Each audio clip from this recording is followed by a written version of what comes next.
အရင်းနှီးမရှိဘဲနဲ့စလို့ရတဲ့စီးပွားရေးကိုပြောပြမယ်ဒီမှာကြည့်လိုက်တရက် line ပေါ်မှာအချိန်ကုန်နေတယ်စီးပွားရေးလည်းလုပ်ရှင်လည်းအရင်းနှီးလည်းမရှိဘူးဟုတ်ပြီစီးပွားရေးလည်းလုပ်ရှင်လည်းအရင်းနှီးလည်းမရှိဘူးတရက် line ပေါ်မှာလည်းအချိန်ကကုန်နေတယ်အဲ့တော့အဲ့ဒီကုန်နေတဲ့အချိန်ကိုပဲပြန်ပြီးအသုံးချမယ်ပြီးရင်အဲ့ဒီသုံးနေတဲ့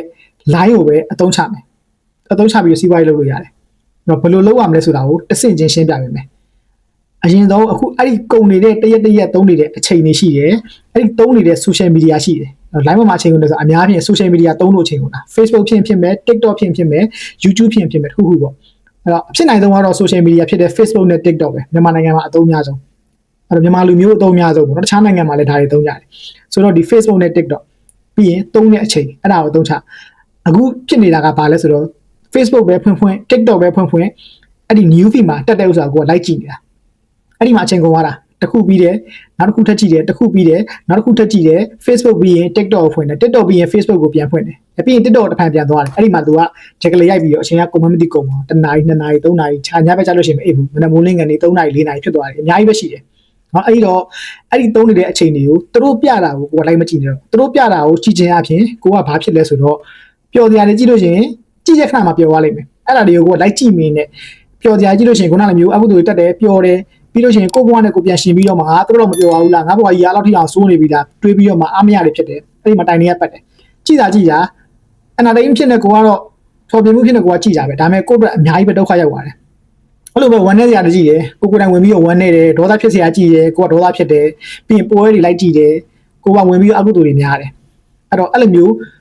ဘာကြောင့်အဲ့လိုဖြစ်တာလဲဆိုတော့သူတို့ပြပေးတဲ့ new feed ကိုကကြည့်လို့အဲ့လိုဖြစ်နေတာအဲ့တော့အဲ့ဒါကိုကျွန်တော်ပြောင်းအောင်မယ်ပထမအဆင့်နေနဲ့ဘယ်လိုပြောင်းအောင်မလဲဆိုတော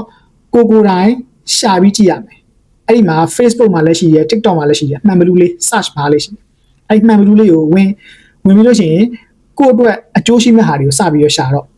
နော်သူတို့ပြသမျှကိုမကြည့်နဲ့တော့ကိုကြည့်တဲ့ဥစ္စာကိုရှာပြီးကြည့်အဲ့လိုကြည့်ခြင်းအပြင်ကိုကအသုံးချခံနေရတဲ့နေရာနေပြီးမှကိုကပြန်ပြီးတော့အသုံးချတဲ့အဆင့်ကိုပြန်ရောက်သွားတယ်အဲ့မှာကျွန်တော်တို့က game changer လုံးဝရလက်ကပြောင်းပြန်လန်သွားတယ်နော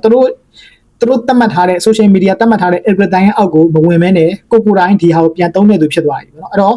အချိန်မကုန်တော့အရင်ဆုံး personal development ကိုယ့်ရဲ့တကူရေးတိုးတက်ဖို့အတွက်ကြည့်အခုပြောသလိုပဲ personal development ဆိုပြီးတော့စာရိုက်ပြီးလို့ရှိရင်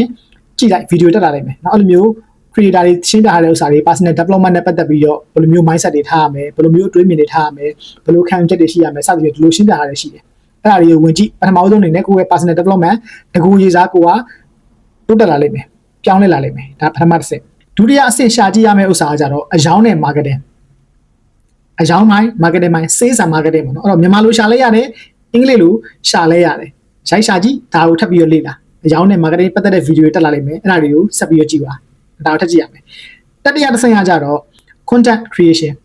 နော်မြန်မာလိုဆိုလို့ရှိရင် content creation ပေါ့ဗျမြန်မာတန်နဲ့ပြောလိုက်အဲ့တော့မြန်မာလို content creation ဆိုရိုက်ရှာလဲရတယ်ဒါမှမဟုတ်အင်္ဂလိပ်လို content creation ရိုက်ရှာလဲရတယ်အဲ့ဒါလည်းပတ်သက်ပြီးတော့တက်လာလိမ့်မယ်နော်ဘယ်လိုဖန်တီးလဲ content တွေဘယ်လိုဖန်တီးရလဲဘာတွေလိုအပ်လဲငါဘာတွေဆက်ပြီးလေ့လာရမယ်ဒါတွေကိုသိလာလိမ့်မယ်ခုနကကျွန်တော်ပြောတဲ့ဥစ္စာ၃ခုပဲနော်ဘာမှမလေ့လာဘူး၃ခုပဲတစ်ခုက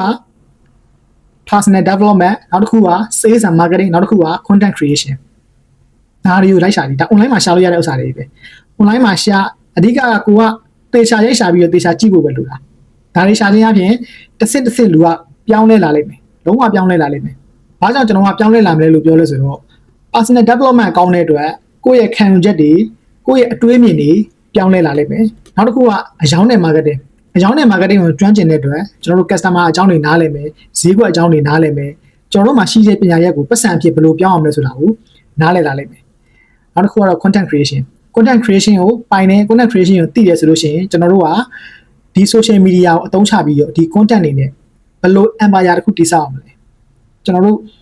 ဒီ social media ကိုသုံးပြီးတော့ပတ်စံတွေအများကြီးရှာလို့ရတယ်အဲ့ဒါကိုဘယ်လိုတည်ဆောက်လဲကျွန်တော် content တွေနဲ့ဖန်တီးရတာအဲ့တော့ content တွေကိုကောင်းကောင်းဖန်တီးတတ်မယ်ဆိုလို့ရှိရင် customer တွေအကြောင်းကိုလည်းသိမယ်အယောင်းနဲ့ marketing ကိုလည်းနားလည်မယ်ဆိုလို့ရှိရင်အယောင်းနဲ့ marketing ဆိုတာ customer အကြောင်းပါပြီးသားပဲအဲ့တော့အဲ့ဒါတွေနားလည်မယ်ဆိုလို့ရှိရင်ကျွန်တော်တို့က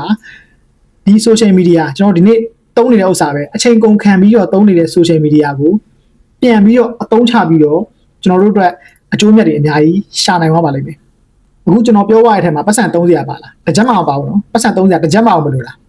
းအခုသုံးနေတဲ့ social media ကိုဆက်ပြီးတော့သုံးရုံပဲအခုသုံးနေတဲ့အချိန်တိုင်းပဲသုံးရုံပဲတနေ့ကုန်သုံးတာတနေ့ကုန်သုံးတနေ့ကုန်ခုနကလည်းကျွန်တော်ပြောလို့သုံးအခုသုံးနေတဲ့ပုံစံတိုင်းပဲထိုင်ပြီးသုံးလို့ရှင်ထိုင်ပြီးသုံးလှဲပြီးသုံးရင်လှဲပြီးသုံး အိတ်ရှေ့ရခုံမှာထိုင်အိတ်ရှေ့ရခုံမှာထိုင်ကိုယ့်ကိုအိတ်ရထဲမှာသုံးတယ်ဆိုလဲအိတ်ရထဲမှာသုံးအဲ့တိုင်းပဲသုံးရုံပဲသုံးပုံသုံးလေးတွေနဲ့ပြောင်းလိုက်ရုံပဲ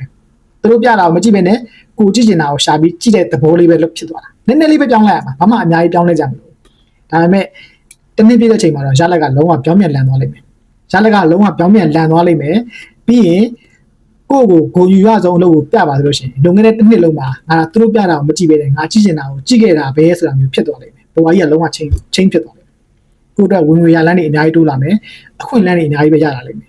ဒီတော့လက်ရှိကြည့်နေတဲ့ကျွန်တော်ရဲ့မိတ်ဆွေတွေရအောင်တရက် line ပေါ်မှာအချိန်ဘယ်လောက်ကုန်နေပြီလဲ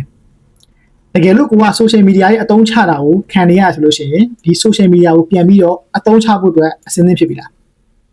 အဲ့တော့ဒီမိတ်ဆွေကြည့်နေဆိုလို့ရှိရင်တော့အသုံးချခြင်းတဲ့သူဖြစ်ဖို့များတယ်ဒီတော့အောက်က comment မှာအသုံးချမယ်ဆိုပြီးတော့မှန်ခဲ့လိုက်ပါကျွန်တော်တို့2029မှာတကယ်တမ်းအသုံးချနိုင်တဲ့ skill တွေအရေးချင်းတွေနဲ့ပြန်ပြီးတော့စုံကြမယ်ကျွန်တော်ဟိုင်းပါနောက်ပြီးတော့ကျွန်တော်ပြန်တွေ့ကြမယ်bye bye